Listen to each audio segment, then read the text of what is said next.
My entire teaching career has been defined by one singular event. No, not COVID. It has been defined by life before using success criteria and then life after. Before, it just felt like my lessons were like missing something, like kids always needing support. My data was crappy. Like my lessons just weren't giving. But then I did like a deep dive over the course of a year on it, and then my campus like adopted it and we continuously used it from then on out. And let me tell you, success criteria will have your students doing a damn good job of their work and also a damn good job of learning. But we're also going to talk about getting out of that rut of like constantly just like running around putting out spot fires, but not like behavior spot fires, not in this video.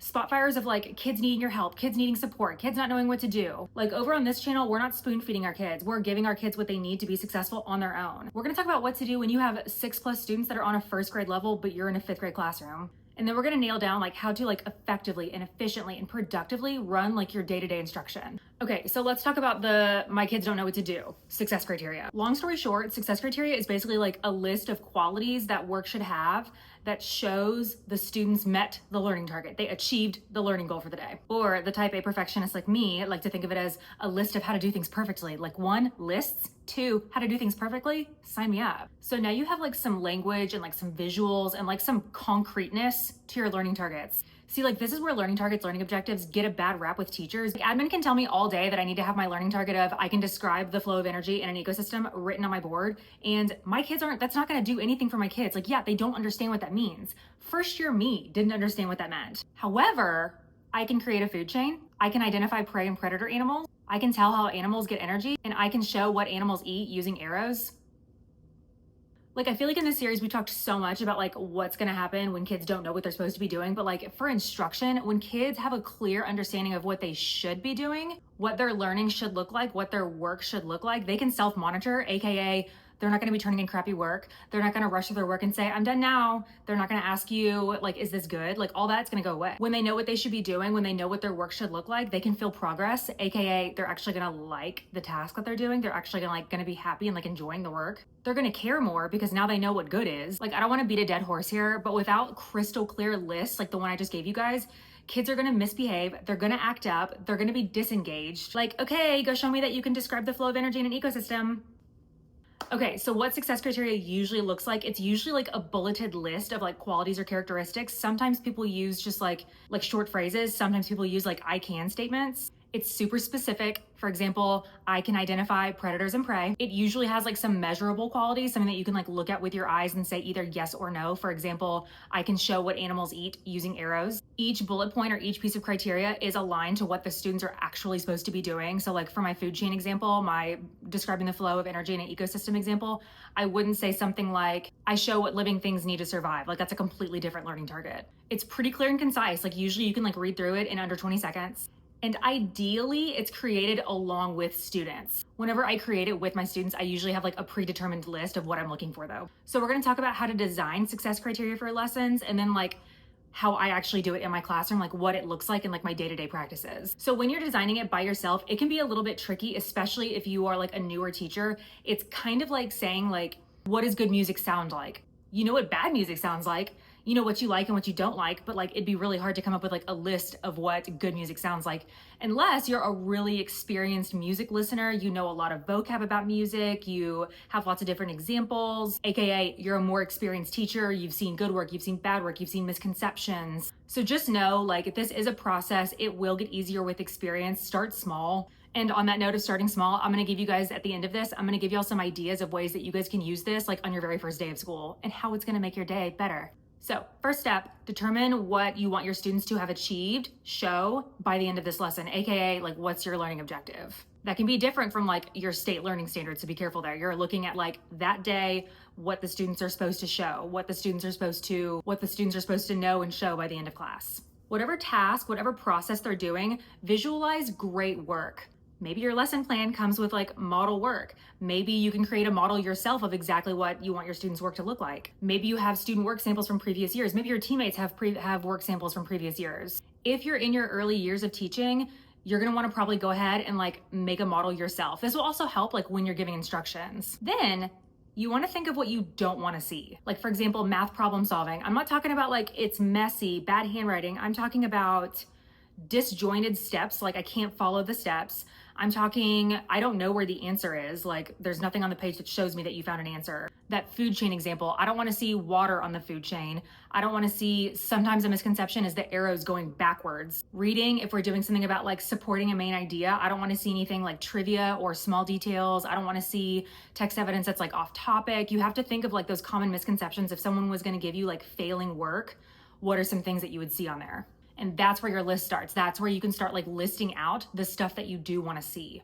So like my first year in fourth grade when I was teaching science, we did food chains, and I told my students like, okay, we're gonna go create food chains. You guys can pick your animals, like whatever. We were a mess. We didn't have the sun on there, which was like the whole point of the lesson, was that like the sun drives the food chain. We had water on there. That's not part of food chains. I think we didn't even have like arrows. We just had like lines connecting the organisms. But like, here's a revised example with my learning target and success criteria for that same food chain lesson.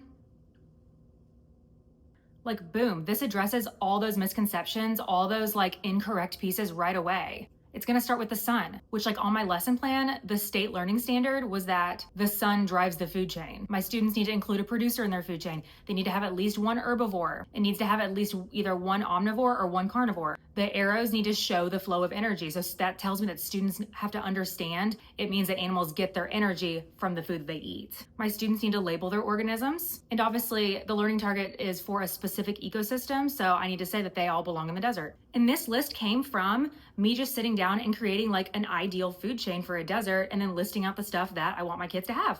So now I know that if a student does all of these things in their food chain, I know that they've met the learning target for today. This tells me so much. I also know that like if they're missing any of these things, it gives such good feedback. Let's say they didn't label their organisms. We might have a hard time with our vocab. Like they might not know producer, consumer, herbivore, omnivore, carnivore. If they didn't have the sun, I know that we've got an issue with the photosynthesis piece. If they don't have a producer, I know again that we're having an issue with that photosynthesis piece. If I have some random carnivore like a polar bear in there, I know that we're having issues with ecosystems. We need to do some more work with ecosystems. Like, do you see what I mean about how kids have a crystal clear image of what they should be doing? It's almost like a checklist of things that they need to be doing while they're doing their work. So don't ask me, is it good? I don't know, is it?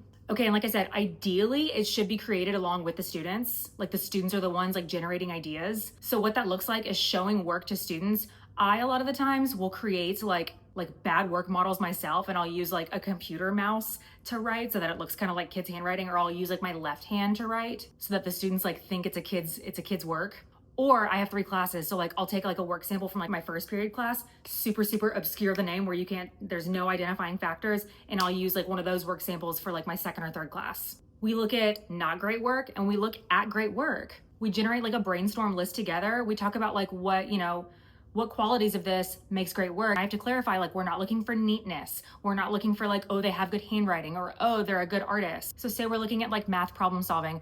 We might say something like, they have the word all together in the story problem circled. So I might write on like our little list of success criteria, identifies keywords in the story problem. Oh, this kid drew a picture to represent the problem. So I might write on our list of success criteria, draw a picture to represent the problem. This work, this not great work, you can't really tell where the answer is. You can't really tell how they found their answer. So I might write something like, clearly marked answer. However, like I said, student created is like the ideal way to use it. So the way that I personally do it, like day in and day out, is I usually create my list of success criteria during my planning period. I put it into my lesson plans, and I usually only use it whenever the students are like doing a task or creating something. Like if it's a rare day, whenever it's like they're just getting direct instruction from me, like I might not use success criteria on that day, although you still could. Taking notes, being an active listener, asking and answering questions, you can use it everywhere. But if my students are like, working in their textbooks, they're doing a lab, we're doing math problem solving and math workshop, out of our workbooks, we're doing readers workshop, I'm gonna come up with a list of success criteria. I have a section for it in my lesson plan template. Just kidding, I do write it on a sticky note, one of the long sticky notes, but it's just on a sticky note. And like, depending on the format of my lesson, like especially if it's math, I might like, drop some of those things in, like while I'm giving my direct instruction. I'm clearly marking my answer. My steps are clear and concise. I'm gonna draw a model to represent the story problem. Like I'm kind of like working what I wanna see into my direct instruction.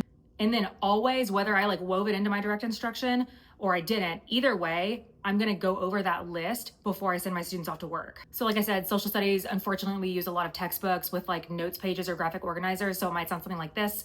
Okay, today you guys are gonna work in your groups to read pages 47 through 50. You guys are going to answer as a group questions 1 through 8 about the Bill of Rights. I should be seeing this unit's word wall words in your notes. So I should see 3 word wall words in your notes today. And then at the bottom of your notes page, I want to see you guys write a big idea for your section. We use depth and complexity at my campus, so that's one of our like critical thinking things. Like, see how simple that is though? If I was doing math, like my students are doing like adding fractions with unlike denominators and they're working with a math partner during math workshop, it might sound something like this. I want to see your steps for how you renamed your fractions to get those common denominators. I want to see a model that matches the problem. I also want to see that you've labeled your model with numbers from the story problem. And I want to see your final answer clearly marked. And then you guys know I love my must do, can do. So like that right there is me giving them their must do. And I'll have that up on the board. And then I give them their can do whenever you guys are done. You may work on your Imagine Math Facts on your Chromebooks independently. You may work on your fractions choice board independently, or you can decide with your partner if you guys want to play yesterday's Making Common Denominators fractions game. I'm going through the success criteria up on my document camera along with like the students' work. Maybe I have like a model problem up there that we did together. I leave my sticky note with the success criteria up there, and then I put on that timer. And then, like I said, if you're doing like student created, usually I'll do that whenever it's like bigger projects. Like I said, like our food webs, we're doing like biome posters. We're creating posters to show like a chosen multiplication strategy. We're making like book genre posters to hang up in our classroom. Those things I'll find or I'll create my own like student work samples, a great work sample and a not great work sample, and we'll use those to create the success criteria together. Like I said, those are like multi-day projects, multi-day tasks. So either way, no matter which way I do it, I'll have my success criteria up on the screen, and then some ways that I like check it at the end or some ways that I'll like use the success criteria for feedback. I do it a few different ways. I might have my students like, okay, whenever you guys are done in your groups with your workbook pages, raise your hands, I'll come over to you, and then we're gonna run through that list of success criteria together. This is usually the way I do it at the beginning of the year whenever we're like practicing how to use it. So for social studies, remember they were like reading their textbooks and then answering like the note-taking page. I might, use my success criteria and I might say like, okay, let me see where you used your 3 word wall words. Oh, nice, you guys have 5. Like, and you used them all correctly. Okay, now read me your big idea. Oh, y'all don't have a big idea, go back. Like, it's easy to say, a kid can tell you if they did a good job or not. Math workshop, I'm monitoring, I'm circulating about, like while the students are doing this work, like it's like a process. Hey, show me where you renamed those fractions. I wanna see that you found those common denominators. Oh, you didn't do that. You added unlike denominators. That shows me, like this is me talking teacher to teacher, that shows me that that student has a misconception about adding fractions. I might go around trying to find other students that have that same misconception and pull them to me, and we're gonna do like a reteach on that. We're gonna get out some fraction pieces. We're gonna model about how that can't work. Or my favorite one, this version of using success criteria for like assessment or like feedback, this is a little bit more advanced. Use this like later in the school year, like once we really have this system under our belts. The students love this one. I'll save like 15 minutes at the end of our lesson or build in like a little like transitional activity. My students can work on like, their math choice board, or I give them time to like work on their math homework, or my students are reading their library book, they're filling in their reading log. I'll be like, okay, set out your math work, set out your, your reading sticky note on your desk. I'm gonna come around and I'm gonna check that success criteria. And they all are like scrambling, like, oh my God, we have 5 minutes. We have to finish up we have to get our big idea. We have to make sure our answers are clearly marked. Like they're using that list of success criteria to check their work, assess themselves to see, she's gonna give us a grade on this. We have to make sure that we have everything. It's like super motivating. Like they want to do a good job. And I get out my roster, I have it on my clipboard, I have my little clicky marker, and I'm coming around. And usually I have like a predetermined amount that I'm using for like the unit or something, but it'll be like, okay, if you have, X amount of success criteria, there's certain ones I wanted them to hit. If you have your success criteria, you'll get your check, that's gonna be an 85. If you went above and beyond, you'll get a check plus, that's a 95. If you are missing some pieces of your success criteria, you're gonna get a check minus, that might be like a 75 or below. It kind of, that one takes some planning, like to change like the scoring or the amounts. But like I said, I'm going around and I'm going to each kid and we're going through that list together very quickly, one at a time, and I'm marking on my roster how they did. Like that's such good data to have, and it's a grade. So that's like a realistic, like reasonable way that you can use success criteria in your classrooms. And like I said, I'll give you guys like some bite-sized pieces of ways that you can use it at the beginning of the year. And you don't have to use it for every lesson, especially if this is like brand new information for you. Like work it in as you're ready, use it for like the bigger projects. Never mind, let me stop. We'll talk about that at the end of the episode, like how to start using it. Okay, let's move on to differentiation. And I mean differentiation that's like sustainable, like little systems you can put into your classroom that you can put in place that help you meet your students' needs all year. That doesn't have you like burning the candle at both ends. Because I saw a TikTok recently that was like, differentiation is a scam. And I was like, huh? And she was like, it's just another way to like put the deficits of a system back on the teacher's plates. And I was like, oh snap, she's right. We have 30 kids in our classrooms that all have varying levels of various different criteria, and we're expected to meet, like differentiate to meet all of their needs, like, right? But either way, we're gonna talk about like how to make this like sustainable, realistic in your classrooms. I also wanna take a moment to give like a little disclaimer. With differentiation, different principals, different schools, different states, different districts have expectations for like how that looks in the grade book and like how that's like evaluated. So just kind of keep that in mind, like when you're differentiating for your students, whether you're changing like the actual learning content, like you're giving them like a second grade standard, even though you're in 5th grade, just keep that in consideration for like what your school's expectations are, how to convey that to parents, how to document that, okay? So if you've been following along this summer, your routines and procedures are gonna be solid. Like you're gonna have a classroom to where you can pull small groups all over the place. You can pull them to you, you can push in, like your kids are gonna be working. You're not gonna need to like be running around putting out those spot fires because your kids know what to do. You have systems in place. And if you're like, wait, what? I don't have that, I want that, go watch videos 2 and 3 and then thank me later. 2 quick tips. I prefer getting kids right away. My kids who I know need support, going to them right away. First thing, as soon as I send my students off to go work, I immediately, get settled and then I go pop in with those kids. I'll talk about what we do in just a minute. 2, I prefer pushing in because that makes it like a little bit more fluid. I can push in and I don't need to like stay with them or have them with me at my table for like 10 minutes. I can go check in with them, get some work done. I'm gonna come check on you guys in a bit, go to another table. Do you know what I mean? And so that also means that I do seat my students. I always use table groups. Like I've tried so many different systems and I always wind up going back to table groups. So that does mean that I'm very mindful and like intentional about how I create my student table groups. Okay, so one of the main ways that I will provide differentiation for my students who like need extra support is by tweaking that success criteria. So like my math example that I gave earlier, if we are adding fractions with unlike denominators, uncommon denominators, maybe my group of students only needs to be working on renaming those fractions, finding the common denominators. Maybe this group of students maybe my group of students doesn't need to add the fractions. Maybe they just need to work on renaming them and finding common denominators.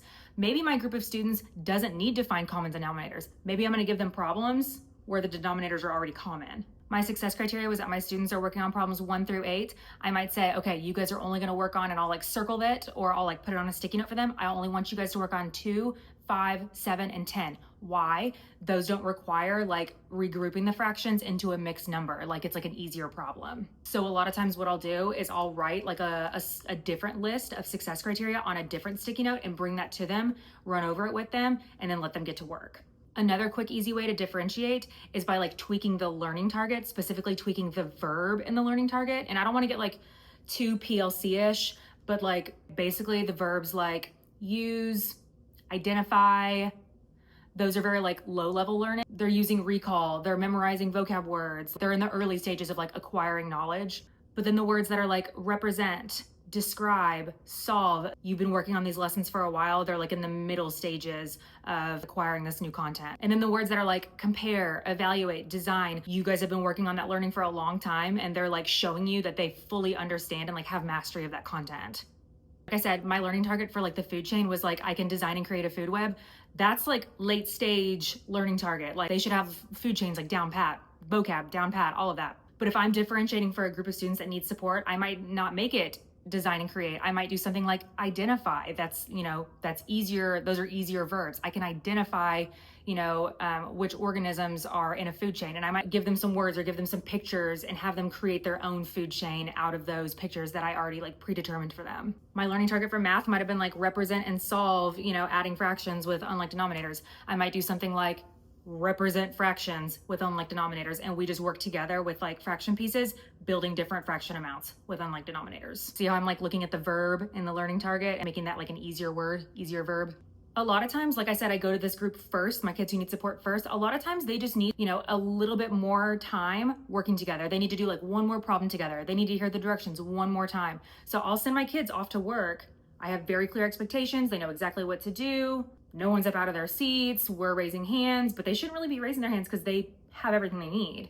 As soon as I send my kids off to work, I'll go check in with my group. I'll just start explaining the directions one more time. Open up your books to page, whatever. Okay, I want you guys to get out your fraction pieces. Okay, let's solve problem 1 together. Like they either need like those extra moments of like practice, or sometimes they just need like an extra boost with that task initiation. So many of our kids are lacking in executive functioning. Sometimes they just need help like getting started. It's overwhelming for them. Open up your books. It's page 49.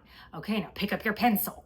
Okay, and then one of my favorite like differentiation or like scaffolding strategies was like born out of like necessity whenever I was teaching math only.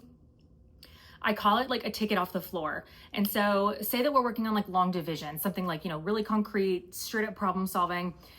I just did my lesson on solving long division. Their task for the day, like their math workshop work, is to go work on, their workbook page with their partner and then play a fact fluency game.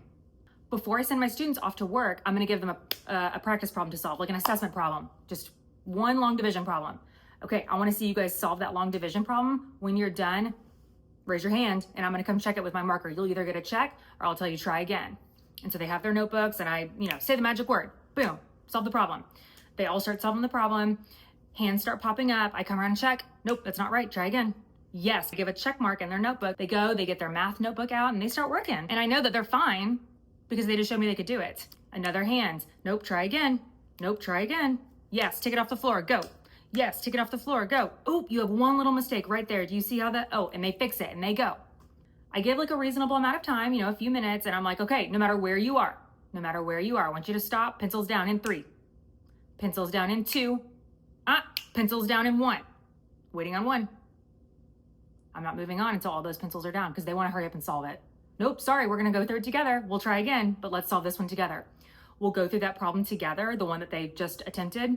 A lot of them will see like what silly mistake they made. Then I give them a second problem. All right, let's try again. Here's your next problem. Boom, a few more kids go. And then it like slowly pairs down, like funnels down to like a really small group of kids or a medium small group of kids. And you do another reteach. You practice that long division together. Maybe they all have the same mistake in common and you can address it right then. Maybe none of them know their math facts to where they can't do long division because they can't count out the groups in their head. And like, boom, there you are working in your small group while the rest of the class is able, like they just showed you that they're able to get their work done. They know what to do because your directions are up on the screen. Like, I love to get off the floor. Another strategy, another like differentiation strategy that I use for like my students who are really, really below level in like literacy, reading, writing. So any activity that we're doing, like I said, the social studies where they're answering those questions, we're doing lab work and they have to fill out a lab report. They're, writing a sentence on a sticky note. A lot of times what I'll do for them is I'll go and support them. They usually can like verbally state their answer and I'll write it on a sticky note. I'll write down what they said on a sticky note for them and leave that with them. That way, whenever we're like going through stuff together, I'm calling out people, they have an answer that they're ready to share. They don't get to opt out just because they're on a first grade reading level. They understood the content. They could tell me. All they have to do is read that sticky note that I gave them. And usually the way that works is that you're just like removing a barrier for them. It's just so like laborious. It's so much work for them to think of their answer. And then the writing, whenever they're so below level, you're just removing that barrier for them. And then they have it right there. It takes out like the 10 minutes that it would take for them to write that down. And then they can't even read what they wrote. Like I said, another way that I use sticky notes whenever I'm differentiating is I go up to that group that I'm working with and I'll give them a sticky note with their own separate directions. Maybe I'll write the word wall words I want them to use on the sticky note. Like it's a little separate support that I'm giving them that has, vocab words, or it has certain steps that are different, or it has sentence starters on there, and I'll leave that with them. If everyone's like writing something in their notebooks, I might already have some sticky notes made that I'm gonna go take to those students. Use this sentence starter. Like you can keep it at your desk. Yes, keep it. And I want you to finish that sentence in your notebook. You can tell I go through sticky notes like thousands a year. Okay, and then scaffolding whole group. I find this topic so funny because my first year, I remember like fresh out of college, I graduated December 13th and I was in my classroom December 17th. And I remember being like, okay, go do your work. Just gave them their papers. Like I didn't even like explain it. I just like passed it out to them. 20 hands everywhere. No one knew what to do. And I was like, do your work. What are you doing? Do your work. That's not how that works. Like not even in the slightest. Okay, and before I talk to you guys about this like scaffolding strategy, you have to have, this is like a prerequisite. You have to have a strong attention getter. I always say teach this on the first day of school. You need to have down pat every teacher, no matter the grade level, needs to have a solid way to get your students to get their mouths closed and their eyes on you. 100% attention on you. We're on this channel, we're not repeating ourselves 5 million times to get our students to be quiet. Absolutely not. We're gonna practice our attention getter on day 1. Here's my expectations. I'm digressing. Go watch videos 2 and 3 on how to set up great classroom management, how to get a great attention getter, okay? Then come back and finish this. So like on one end of the spectrum, we have the, okay, go do your work, like just passing out the work and letting them do it. And on the other end of the spectrum, we have, okay, we're gonna work through this whole page together, like spoon feeding everything to them. They're not doing any work. They're just writing down what you're writing. Instead, you're breaking the assignment down into like bite-sized chunks, supporting them, letting them go work, bringing them back together, going over it, giving them their next directions, letting them go work, bringing them back together. It's like that pattern. So like say we're doing like a science lab report. I might say something like, okay, you guys are gonna write your hypothesis using this sentence stem. I wanna see if blank, then blank, put your pencil down when you're finished. Go. Everyone is writing their hypothesis. The expectation is that 100% of my students are writing. Okay, I see so-and-so's ready. I see so-and-so's ready. I know that because their pencil is down and their eyes are on me. All right, no matter where you are, pencils down, eyes on me in 3. Pencils down and eyes on me in 2. Like I'm using my attention getter to get them silent with eyes on me. Ooh, and in the last video we talked about cold calling. Yes, ma'am. Yes, sir. I'm cold calling. I've got my little tin cup of popsicle sticks with all my students' names on it. I don't want to hear that I'm inducing anxiety in my students. Nope. I put in supports to make sure that everyone is successful in my classroom. Read me your hypothesis, so-and-so. And they've got a beautiful hypothesis because they use my sentence starter. They have a vocab word. They showed me that they were ready. All right, next steps. I want you guys to talk to your table groups about what your lab procedure, what are your steps going to be? I want to see words like step 1, step 2, step 3. I want to see that you have your science tools included. I want to see complete sentences. You have 5 minutes to get this done and go. I'm circulating around, I'm reading over their work, making sure that everyone has what they need. And we follow that pattern. After 5 minutes, I get their eyes back on me. We go through the steps. I'm chunking and supporting every step of the way. So I'm not like sending them with no support. I'm not spoon feeding them. Instead, I'm putting supports in place to where they can achieve the learning on their own. We've got sentence starters. We've got vocab resources. We've got peer support. We've got talking it out. Like all of those things are differentiations. They're all scaffolds that we could be using like in our day-to-day classrooms. Okay, and then as promised, how to roll this into like the first few days of school, how to take this in like bite-sized pieces. So one way that I love using this is with my routines and my procedures. Y'all know me. And again, if you have not watched videos 2 and 3, please go do that. It's such a good use of your time. If you want good classroom management this year, if you want that classroom that runs itself by October. So like when I'm about to teach my students about our morning routine, we might be like in morning meeting or a circle, or maybe they're just at their table groups. And we're gonna be talking about like, what are some things that happen in the mornings, like other school years, other grade levels that you've been in, and you had just like really rough mornings. What are some common things that we don't want to happen? Kids are running around talking, people aren't working, stuff is disorganized. It doesn't feel good. The teacher has to give directions a bunch of times. We're getting too loud, right? So then we're gonna use those criteria that they just gave me to come up with some steps, my morning routine that I've talked about so many times, to make sure that doesn't happen. And then I'm also gonna have like success criteria for what a great morning routine looks like. So like after I teach my students our morning routine, we practice it, I'll say like, okay, you know that you have nailed your morning routine. A+ on your morning routine. If you are calm and silent, you're organized with your materials for the day, you're ready by the time the timer goes off. You used our chart if you needed to make sure you hit all the steps, and then you're on task with your morning work. You could do that with morning meeting too.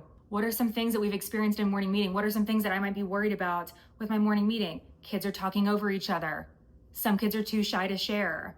People laugh at me if I share something like vulnerable. So that's gonna help me come up with like a list of success criteria for a great morning meeting. Mine looks like this.